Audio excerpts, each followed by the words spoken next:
Hello my dear friends, again welcome to our YouTube channel. दोस्तों, अगर आप लोग वीडियो को पहली बार देख रहे हैं तो लाइक और कमेंट जरूर करिए। अगर आप चैनल पर नए हैं तो चैनल को सब्सक्राइब कर लीजिए और बेल आइकॉन को क्लिक कर लीजिए। हम लोग यूपी पीजीटी 2016 का क्वेश्चन पेपर सॉल्व कर रहे हैं, जिसमें आज हम लोग अगले क्वेश्चन यानी कि 26 क्वेश्चन हो गया था, 27 नंबर क्वेश्चन से आगे प्रोसीड करेंगे। तो चलिए स्टार्ट करते हैं। क्वेश्चन नंबर 27 कह रहा है, which of the following can be used to distinguish between acetophenone and benzophenone. तो एसिटोफिनॉन और बेंजोफिनॉन को डिस्टिंग्विश करने के लिए क्या यूज किया जाता है? ऑप्शन में है टॉलन रिएजेंट, दूसरा ऑप्शन है आयोडीन प्लस बेस, तीसरा ऑप्शन है फेलिंग सॉल्यूशन और चौथा ऑप्शन है हाइड्राजीन। ठीक है, तो अब देखिए अगर हम यहां पे बात करें आइडोफॉर्म टेस्ट की, ठीक, आइडोफॉर्म टेस्ट की, तो आइडोफॉर्म टेस्ट में यूज क्या किया जाता है? NaOH का और साथ में I2 का यूज किया जाता है। अब देखिए, चाहे एल्डिहाइड हो या फिर कीटोन हो, ये दोनों के दोनों ही आइडोफॉर्म टेस्ट देते हैं, यानी इनका आइडोफॉर्म टेस्ट जो होता है वो पॉजिटिव होता है और इसमें येलो कलर का पीपीटी फॉर्म होता है। ठीक, यानी आइडोफॉर्म जब टेस्ट करेंगे तो येलो कलर का पीपीटी फॉर्म होगा, तो हम बोलेंगे कि हाँ यहाँ पे एल्डिहाइड या तो कीटोन प्रेजेंट होता है। बट बेसिकली ये CH3CO की प्रेजेंस को दिखाता है, यानी कि अगर आइडोफॉर्म टेस्ट पॉजिटिव आ रहा है मींस वहां पे CH3CO प्रेजेंट होगा। ठीक ना। अब देखिए डिस्टिंग्विश करना है तो C6H5 इसने कहा है एसिटोफिनॉन, यानी C6H5 C double bond O CH3, और दूसरा बेंजोफिनॉन यानी C6H5 C double bond O C6H5। ठीक है, तो आप देखो प्रेजेंट किसको, आइडोफॉर्म टेस्ट किसको दिखाता है? CH3CO को दिखाएगा, यानी CH3CO यहाँ पे है। मींस अगर हम आइडोफॉर्म टेस्ट करवा दें तो ये जो आपका एसिटोफिनॉन है ये पॉजिटिव टेस्ट देगा आइडोफॉर्म के साथ, मगर ये टेस्ट नहीं देगा या फिर हम कह सकते हैं निगेटिव टेस्ट देगा। तो हमें पता चल जाएगा कि ये बेंजोफिनॉन है, बेंजोफिनॉन, और ये है हमारा एसिटोफिनॉन। ठीक है, तो मींस इसको डिस्टिंग्विश करने के लिए हम क्या करेंगे? आयोडीन प्लस NaOH, जो कि इसमें बी ऑप्शन में है, हो सकता है ये ऑप्शन ना देके आइडोफॉर्म टेस्ट कह देता, तो उसके लिए भी आप रेडी रहिएगा। लेकिन एक बात देखिए, HCHO यहाँ पे आपने जैसे कह दिया एल्डिहाइड और कीटोन, सारे एल्डिहाइड और कीटोन पॉजिटिव टेस्ट देते हैं आपने बोला, बट देखो HCHO में अगर ध्यान से देखो तो CH3CO तो दिख रहा है बट CH3 नहीं है, तो इसका मतलब HCHO जो होगा ये आपका आइडोफॉर्म टेस्ट नहीं देगा। ठीक है, आइडोफॉर्म टेस्ट ये आपका देने वाला नहीं है। अब चूंकि ऑप्शन में आ गया है टॉलन टेस्ट की और फेलिंग टेस्ट की बात, तो उसको भी एक बार देख लेते हैं। ठीक है, टॉलेंस टेस्ट, इसको सिल्वर मिरर टेस्ट भी बोलते हैं। टॉलन टेस्ट या सिल्वर मिरर टेस्ट भी बोलते हैं। तो आप देखिए, एक है एल्डिहाइड और दूसरा है कीटोन्स। तो एल्डिहाइड्स और कीटोन्स, तो जितने भी एल्डिहाइड होंगे वो सारे के सारे टॉलन टेस्ट देते हैं। इसमें क्या होगा? इसमें सिल्वर मिरर का फॉर्मेशन हो जाएगा, इसीलिए इसको सिल्वर मिरर टेस्ट भी बोलते हैं। और जो कीटोन्स होते हैं ये टॉलन टेस्ट नहीं देते हैं, यानी कि निगेटिव देते हैं। ठीक, अब अगर आप बात कर लो फेहलिंग टेस्ट की, तो फेहलिंग टेस्ट फिर वही बात आएगी, एल्डिहाइड्स और कीटोन्स। ठीक है, तो एल्डिहाइड जो होंगे वो पॉजिटिव टेस्ट देते हैं और कीटोन निगेटिव टेस्ट देते हैं। यहाँ पे रेड कलर का पीपीटी फॉर्म होगा जब पॉजिटिव टेस्ट आ रहा है। मीन्स आप ये कह सकते हो कि जितने भी एल्डिहाइड्स होते हैं वो टोलेंट टेस्ट भी देते हैं, फेहलिंग टेस्ट भी देते हैं, आइडोफॉर्म टेस्ट देते हैं, लेकिन HCHO यानी फॉर्मल्डिहाइड आइडोफॉर्म टेस्ट नहीं देता है। आइडोफॉर्म टेस्ट में CH3CO प्रेजेंस रहता है। ठीक है, तो आई होप कि अब आपको अगर यहाँ टॉलेंट टेस्ट, फेलिंग टेस्ट और आइडोफॉर्म टेस्ट से रिलेटेड कुछ खासकर एल्डिहाइड और कीटोन में बात होगी तो आप उसको जरूर कर पाएंगे। ठीक है ना। चलिए अगले क्वेश्चन पे बात कर ली जाए। Question number 28। क्वेश्चन नंबर 28 बोल रहा है what is the product of the reaction. एक यहाँ पे रिएक्शन गिवन है, ऐसे कुछ करके लिखा हुआ है,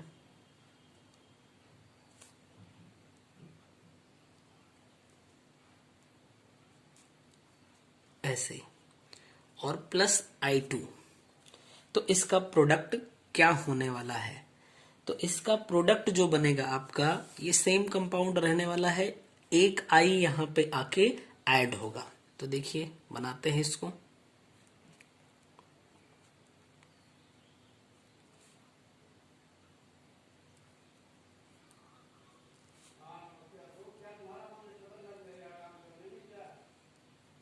यहाँ पे I आके अटैच हुआ। ठीक है, और उसके बाद फिर यहाँ पे देखिए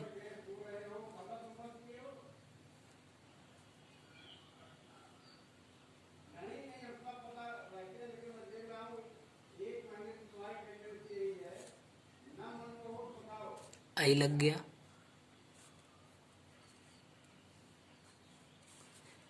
और एक I यहाँ पे आपका ये लग गया। ठीक है, कोई दिक्कत नहीं। तो आप यहाँ पे देखिए ये सारे के सारे 5 मेंबर्ड हो गए। तो 1 2 3 4 5, 1 2 3 4 5। ठीक है, तो ये आपका प्रोडक्ट होगा। ऑप्शन में था तो ये ऑप्शन सी है आपका, ये सही हो जाएगा। आइए अगले क्वेश्चन पे बात करते हैं। Question number 29। If del O represents the crystal field splitting parameter in an octahedral field, the crystal field stabilization energy for CrH2O whole 6 triple plus will be। यानी आपको स्टेबलाइजेशन वैल्यू फाइंड करनी है, crystal field stabilization value. ठीक है, तो आप देखिए CFSC की वैल्यू आपको कैलकुलेट करनी है। तो सबसे पहले एक चीज देखिए, CFSE इसमें तो वैसे ऑक्टाहेड्रल कंपाउंड गिवन है, लेकिन CFSC टेट्राहेड्रल के लिए भी हो सकता है और ऑक्टाहेड्रल के लिए भी हो सकता है। तो मैं दोनों के लिए कैसे कैलकुलेट करना है वो बता देता हूं। CFSC for tetrahedral compounds and CFSC for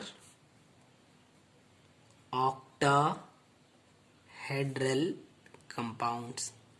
ठीक है, तो अगर आपने CFT पढ़ा होगा तो आपको थोड़ा याद आ रहा होगा कि वहां पे EG और T2G आता है। ठीक है, यानी जब D ऑर्बिटल जो होता है उसकी स्प्लिटिंग होती है तो वो दो पार्ट में, दो सेट ऑफ ऑर्बिटल्स में स्प्लिट होता है। एक को बोलते हैं हम EG, एक को बोलते हैं T2G। ठीक, तो अगर आप टेट्राहेड्रल के लिए बात करेंगे तो EG इंटू 0.6 डेल 0 और फिर minus T2G into minus 0.4 del 0। यहां से हम कैलकुलेट करते हैं टेट्राहेड्रल के लिए। और यही ये जो वैल्यू है ना, इसको चेंज कर दीजिए तो ये ऑक्टाहेड्रल के लिए हो जाएगा। यानी EG की जगह पे T2G कर दीजिए इंटू 0.4। ठीक, मीन्स इसको इधर ले आए, इसको इधर ले आए। तो ये हो जाएगा आपका ऑक्टाहेड्रल के लिए। ये Eg और T2g का मतलब कि Eg सेट में कितने इलेक्ट्रॉन हैं और T2g मीन्स कि T2g सेट में कितने इलेक्ट्रॉन हैं, ठीक ना। अब देखिए आपका क्वेश्चन जो है वो क्वेश्चन किसके लिए कहा गया है, CrH2O होल 6 ट्रिपल प्लस के लिए बोला गया है, ठीक। अब आप समझो, जो स्प्लिटिंग होती है, स्प्लिटिंग वो ऑक्टाहेड्रल के लिए कैसे होती है, यानी ऑक्टाहेड्रल के लिए जो d ऑर्बिटल होता है वो 2 सेट और 3 सेट में स्प्लिट होगा। इस 3 वाले को बोलेंगे T2g, इसको बोलेंगे Eg। और अगर आप टेट्राहेड्रल के लिए बोलो तो यही जस्ट रिवर्स हो जाता है, यानी 3 सेट वाले की एनर्जी ज्यादा होती है, ऊपर हो जाता है, 2 सेट वाले की एनर्जी कम होती है, नीचे हो जाता है। इसको Eg और इसको T2g बोल देंगे, ठीक है, कोई दिक्कत नहीं। अब यहाँ पे Cr है, अगर Cr का नॉर्मल वे में आप इलेक्ट्रॉनिक कॉन्फ़िगरेशन करें तो आपको मिलेगा D5S1। चूंकि यहाँ पे +3 ऑक्सीडेशन स्टेट है, +3 ऑक्सीडेशन स्टेट है, तो Cr ट्रिपल प्लस के लिए आप बात करोगे तो देखिए 1 इलेक्ट्रॉन यहाँ से और 2 यहाँ से हट जाएगा, तो ये मिल जाएगा 3D3। चलो यहाँ पे 3 और 4 भी लिख देते हैं, ठीक है ना। 3D3 यहाँ पे मिला। अब 3D3 है, ऑक्टाहेड्रल है, तो ऑक्टाहेड्रल में एनर्जी पहले कहाँ, सॉरी, इलेक्ट्रॉन एनर्जी के इंक्रीजिंग ऑर्डर में इंटर करता है। मींस पहले T2g में जाएगा, इसकी एनर्जी कम है, फिर इस वाले की एनर्जी ज्यादा है, तब Eg में जाएगा, ठीक ना। उसमें भी इसी में पेयरिंग हो जाएगी अगर यहाँ पे लिगैंड स्ट्रॉन्ग फील्ड का है, और इसमें पेयरिंग नहीं होगी, पहले इसमें इलेक्ट्रॉन जाएंगे, बाद में इस यहाँ से पेयरिंग स्टार्ट होगी अगर यहाँ पे वीक फील्ड लिगैंड है। तो फिलहाल यहाँ पे 3 इलेक्ट्रॉन है तो पेयरिंग होगी ही नहीं, तो उसके लिए हटा देते हैं बात। बस आप जानते रहिए कि जैसे मान लीजिए H2O है और यहाँ पे अभी 3D4 आ जाता, तो मतलब ये वीक फील्ड लिगैंड हो गया, तो अब इलेक्ट्रॉन की यहाँ नहीं, 1 electron, 2 electron, 3 electron, 4th electron यहाँ पे चला जाएगा। बस इतना आप याद रखिएगा, ठीक है। तो अब अगर इसके लिए CFSC की वैल्यू आपको कैलकुलेट करनी है, तो CFSC की वैल्यू देखिए, ये ऑक्टाहेड्रल कंपाउंड के लिए लिखा हुआ है T2g into 0.4 del O। T2g यानी T2g में कितने इलेक्ट्रॉन हैं, तो सारे इलेक्ट्रॉन 1 1 1 यहीं पे जाएंगे, तो 3 इलेक्ट्रॉन हैं into 0.4 del O and minus Eg में तो 0 इलेक्ट्रॉन है तो 0.6 del O। ये टोटल वैल्यू 0 हो जाएगी, इसको आप कैलकुलेट करेंगे तो 3 4 जा 1.2 del O, यही CFSC की वैल्यू आ जाएगी, ठीक है ना। तो क्वेश्चन बहुत ही इजी है। हाँ, यहाँ पे हमने माइनस लगाना मैं भूल गया, ठीक है, ये देखिए यहाँ माइनस था, यहाँ पे भी माइनस हमको लगाना चाहिए था, और फिर यहाँ माइनस आएगा तो यहाँ भी माइनस आ जाएगा, ठीक है। तो CFSC की वैल्यू कैलकुलेट करना, चाहे ऑक्टाहेड्रल के लिए हो चाहे टेट्राहेड्रल के लिए हो, बहुत इजी है, बस आपको थोड़ा सा जानना ये पड़ेगा। अभी अगर कैसे स्प्लिटिंग होती है उस पर डिटेल में बात करी जाए तो फिर ये चीजें बहुत आसान हो जाती हैं, और उम्मीद करते हैं आप लोग जान रहे होंगे। अगर कोई दिक्कत है तो आप कमेंट कर सकते हैं, उसको हम लोग अलग से वीडियो बना लेंगे, ठीक है। वैसे मैं कोशिश कर रहा हूँ कि अभी देखिए मौका मिलेगा तो एक एक चैप्टर को बहुत ईजली और मेन चीजें उसमें मैं कंप्लीटली डिस्कस करने की कोशिश करूंगा, ठीक है। बट मैं प्रॉमिस नहीं कर रहा, नहीं कर पाया कंप्लीट तो फिर दिक्कत हो जाएगी, तो इसलिए कोशिश करूंगा। चलिए अगले क्वेश्चन पे चलते हैं। क्वेश्चन नंबर 30 नंबर क्वेश्चन कह रहा है, using urotropine which of the following compounds gives benzaldehyde. Urotropine, तो यूरोट्रोपिन मान लीजिए किसी कंपाउंड से रिएक्शन किया और यहां पे फॉर्मेशन हो रहा है बेंजल्डिहाइड, तो इसी ए को आपको बताना है और 4 ऑप्शन गिवन है। तो यूरोट्रोपिन सबसे पहले क्या होता है, CH2 का होल 6 N4, और प्लस, ये हमें नहीं मालूम, बेंजिल डिहाइड तो हमें मालूम है। ठीक, यहाँ पे CHO लगा दो। देखिए ये एक नेम रिएक्शन है, इसको बोलते हैं सोमलेट्स रिएक्शन, सोमलेट्स रिएक्शन। और यहां पे यूज किया जाता है बेंजिल क्लोराइड का। बेंजिल क्लोराइड मीन्स एक आप बेंजीन रिंग बनाइए और इस पे CH2 कर दीजिए तो ये बेंजिल हो जाता है, और अगर यहाँ पे Cl लगा दीजिए तो क्लोराइड हो गया, मीन्स ये बेंजिल क्लोराइड है। तो अगर बेंजिल क्लोराइड का यूरोट्रोपिन से रिएक्शन करवा दिया जाए तो बेंजिल डिहाइड का फॉर्मेशन हो जाएगा। अब यूरोट्रोपिन को भी अगर आपको देखना है तो यूरोट्रोपिन देखिए 4N है, यहाँ पे एक N सेंट्रल हो जाता है, बाकी 3N इसके सराउंडिंग में हो जाते हैं, और यहाँ पे एक CH2, या देखिए CH2 आप यहाँ पे कर दीजिए, यहाँ पे CH2 कर दीजिए, और फिर यहाँ पे CH2 कर दीजिए। ठीक है, और सारे N यहाँ से ऐसे कनेक्ट कर दीजिए। तो ऐसा स्ट्रक्चर होता है यूरोट्रोपिन का। फिलहाल वो बहुत ज़्यादा हमारे लिए इम्पोर्टेंट नहीं है।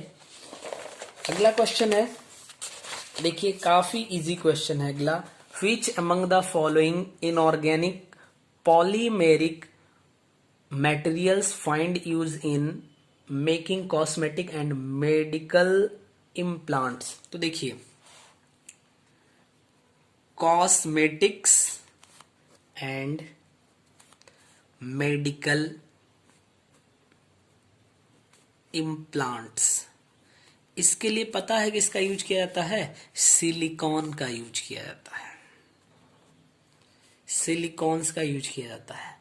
इतना ही नहीं, देखिए मेडिकल इम्प्लांट्स में भी आप इसको लिख सकते हैं, ये स्किन केयर प्रोडक्ट के लिए भी यूज होता है, यानी स्किन केयर प्रोडक्ट बनाने के लिए इसका यूज किया जाता है, जिसमें आप लिख सकते हैं सन क्रीम के लिए इसका यूज किया जाता है।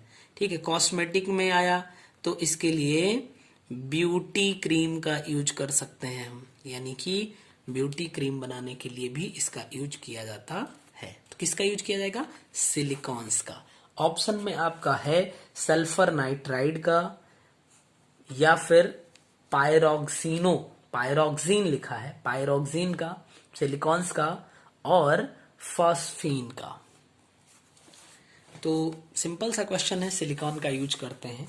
अगले क्वेश्चन पे चलते हैं। ये क्वेश्चन नंबर था 31, again 32nd। For the half cell reaction what will be the value of minus del G0 upon Fe0 in the following. तो आप देखिए एक क्वेश्चन आपको एक दिया हुआ है, equation O2 plus 2H2O in liquid phase plus 4 electron gives out 4H plus aqueous. You have to find out the value of minus del G upon Fe0। तो ये बड़ा आसान क्वेश्चन है, डायरेक्ट क्वेश्चन है। कैसे देखो, एक होती है गिब्स एनर्जी, यानी जिसको आप गिब्स फ्री एनर्जी भी बोल सकते हैं, और एक होता है सेल का पोटेंशियल। इन दोनों के बीच में एक रिलेशन होता है, डेल जी जो होता है यानी गिब्स फ्री एनर्जी, ये इक्वल होता है माइनस NFE0 के। F आपको पता होगा, ठीक है, फैराडे कांस्टेंट है। N नंबर ऑफ इलेक्ट्रॉन होता है, E सेल का इलेक्ट्रोड पोटेंशियल है। अब अगर आप यहां से माइनस Fe को इधर भेज दो तो डेल G0 अपॉन Fe0 हो जाएगा, और ये निगेटिव इस साइड में आया। ये किसके इक्वल होगा बताइए, N के इक्वल होगा, और N means number of electron, और यहाँ पे देखो तो नंबर ऑफ इलेक्ट्रॉन कितने हैं, 4 है, तो N की वैल्यू 4 हो जाएगी। मीन्स डेल G बाई, इसको हम लिख सकते del G0 upon Fe0 equal to 4। Answer बहुत ही आसान सा क्वेश्चन है, ठीक है। हाँ, मगर आपको ये रिलेशन आता हो तब, और उम्मीद करते हैं कि आप लोगों को आता होगा, लगभग सारे लोगों को। अगले क्वेश्चन पे चलते हैं। When alumina is heated, alumina means होता है Al2O3, जनरली आप इसको लिख सकते हैं, और नहीं तो 2H2O लगा दीजिए, तो एग्जैक्टली एल्यूमिना इसी को बोलते हैं, Al2O3.2H2O। When alumina is heated with carbon, यानी इसको हीट कर दो कार्बन के साथ, साथ में और कह रहा है इन नाइट्रोजन एटमॉस्फेयर, यानी नाइट्रोजन भी प्रेजेंट हो, तो कह रहा है प्रोडक्ट क्या होगा, इन सबको एक साथ हीट करना है। तो जब आप हीट करेंगे तो ये एल्यूमिनियम जो है नाइट्रोजन के साथ जाएगा और AlN बना देगा, एल्यूमिनियम नाइट्राइड। C को O दिख रहा है यहाँ पे, तो ये बना देगा कार्बन मोनोऑक्साइड, और ये H2O, तो यहाँ से 2 मॉलिक्यूल पूरा H2O हटेगा ही। बाकी रिएक्शन को आप बैलेंस कर दो, 2 Al है तो यहाँ पे 2 कर दो, Al और N दोनों बैलेंस हो गया, और यहाँ पे आपको करना पड़ेगा 3, यानी कार्बन भी यहाँ पे करना पड़ेगा 3। अब सारी चीजें आपकी बैलेंस हो गई, यानी कि आपका मेन प्रोडक्ट यहाँ पे क्या हो गया है, देखिए एल्यूमिनियम नाइट्राइड और कार्बन मोनोऑक्साइड, ये आपके मेन प्रोडक्ट हैं, ठीक है, मेन प्रोडक्ट। H2O को यहाँ पे मेन प्रोडक्ट की कैटेगरी में नहीं रखा जाएगा। वैसे भी ऑप्शन अगर आप देखिए तो ऑप्शन में पहला था Al प्लस CO, दूसरा Al प्लस CO2, तीसरा AlN प्लस CO, यानी कि C ऑप्शन हमारा सही हो जाएगा। चलिए क्वेश्चन नंबर 34 पे चलते हैं। Which of the following compound give the iodoform test? देखिए आइडोफॉर्म टेस्ट अभी आपने पढ़ा, अब यहां पे हमें ऑप्शन लिखना पड़ेगा। C6H5CH OH एंड C6H5, ये पहला ऑप्शन है। दूसरा ऑप्शन है C6H5 CHH CHOH and CH3। तीसरा ऑप्शन है C6H5 CH2 CH2 CH2OH, और लास्ट ऑप्शन है C6H5 CH3H एंड CH2OH। अब देखिए थोड़ा सा आइडोफॉर्म टेस्ट की बात करेंगे। आइडोफॉर्म टेस्ट, तो अभी आपने ये कहा कि अगर आइडोफॉर्म टेस्ट है तो यानी कि CH3CO अगर कहीं पे प्रेजेंट है तो वो आइडोफॉर्म टेस्ट पॉजिटिव देगा।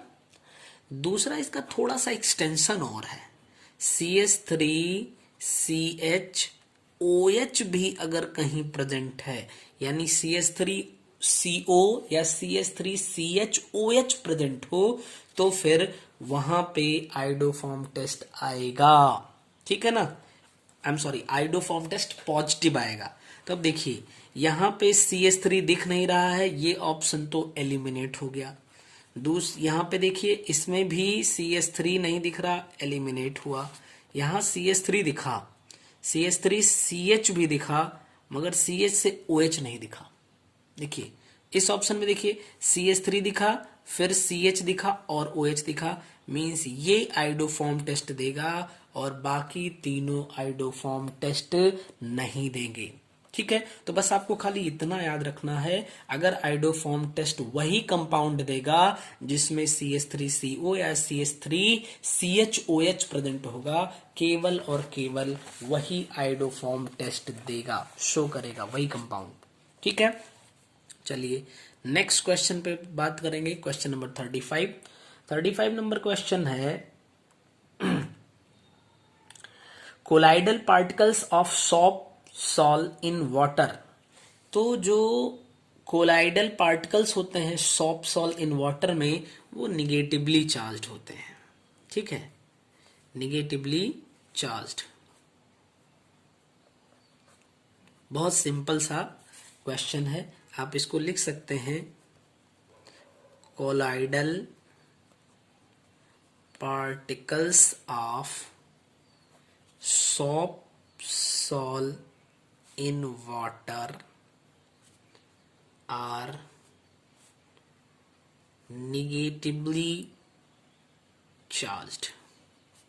ठीक है ना, आपका ऑप्शन कौन सा सही हो जाएगा? निगेटिवली चार्ज, ऑप्शन ए ही सही हो जाएगा।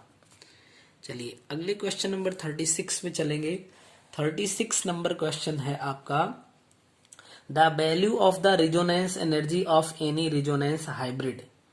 ठीक है, यानी कि रिजोनेंस एनर्जी किसी भी रिजोनेंस हाइब्रिड की कैसी होती है? एन ऑब्सोल्यूट वैल्यू होती है, रिलेटिव वैल्यू होती है, अनप्रेडिक्टेबल होती है, या always at lower side.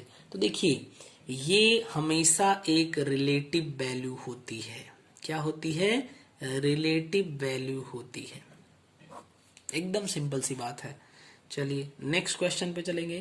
Question number 37, आपको आईयूपीएसी नेम बताना है। KPtC2H4 एंड Cl3, इसका आईयूपीएसी नेम बताना है। तो आईयूपीएसी नेम लिखने के लिए सबसे पहले आप क्या करेंगे? देखिए रूल है, अगर आप ध्यान से देखिए तो ये जो ब्रैकेट के बाहर लिखा है, स्क्वायर ब्रैकेट के बाहर, इसको काउंटर आयन बोलते हैं। तो अगर यहां पे कुछ है तो सबसे पहले उसी का नाम लिख देंगे। तो हम लिखेंगे पोटेशियम। अब अंदर चलेंगे और अंदर अगर यहाँ पे K2 3, उससे हमें नहीं मतलब, यानी कि काउंटर आयन के नंबर से हमें नहीं मतलब होता है। अब अंदर चलेंगे और अंदर चलने के बाद सबसे पहले लिगेंड लिखेंगे। तो देखिए ये तो आपका सेंट्रल एटम हो जाएगा, बचे लिगेंड ए, इसका नाम है, आप देखिए अगर तो एथिलीन C2H4 को, और इसको बोलेंगे क्लोरो। ठीक है, तो ये 3 क्लोरो है तो इसको हम लिख देंगे ट्राई क्लोरो, और इसका एथिलीन, तो ट्राई क्लोरो एथिलीन।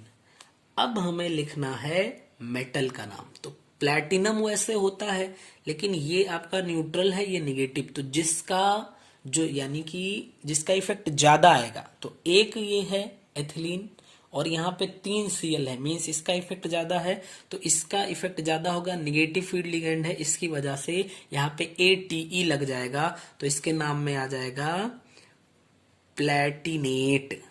और अब इसकी लिखेंगे ऑक्सीडेशन स्टेट।